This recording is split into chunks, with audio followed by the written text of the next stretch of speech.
Hey guys, welcome back. This is a continuation of the last video where we'll be finishing up the political process.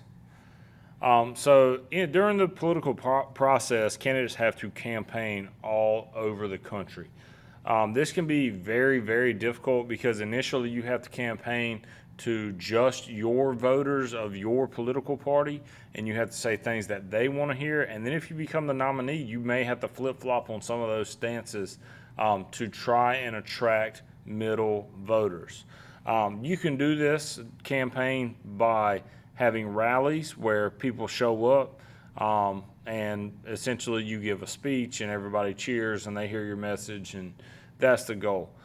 You can have a debate with other candidates to try and get your points across. It's really hard in the primary stage, especially at the very beginning, because there would be 20 or more candidates who are trying to fill an hour to 2 hour TV slot. Everybody is trying to get coverage. The closer to the middle of the stage you are, the more time you'll get.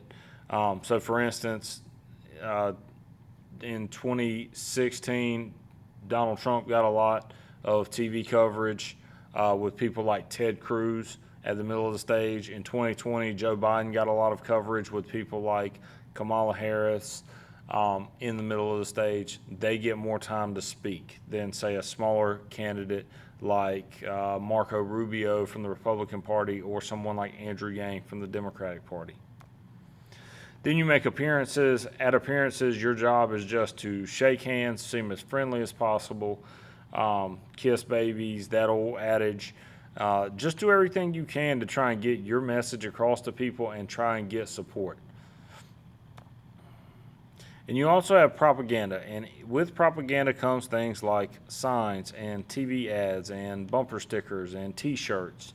And essentially, you're just trying to get your name out there as much as possible.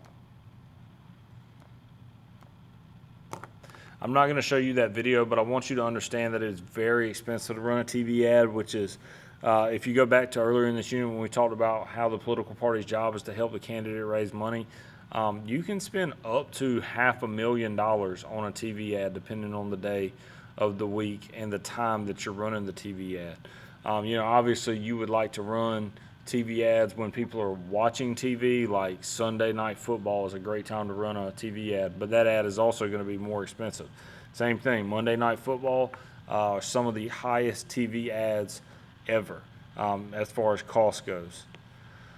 So here are other things you might vote on that aren't necessarily people. You could vote on a recall. A recall is when you're trying to remove an official from office. It's a little different than impeaching. Essentially, you get a petition up, and you make it clear that you did not want that person, or enough people did not want that person, and then you can have a recall election. You can vote on a referendum.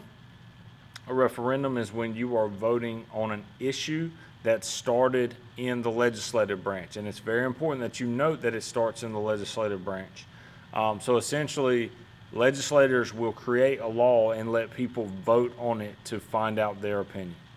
An initiative is very similar to a referendum, but it does not start in the legislative branch. It starts with the people who sign a petition and have a issue put on the ballot as a proposition where other people can vote for or against the issue.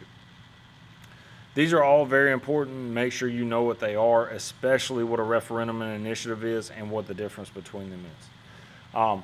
That's all for this video. Please, please, please let me know if you have any questions, and I'd be more than happy to answer them.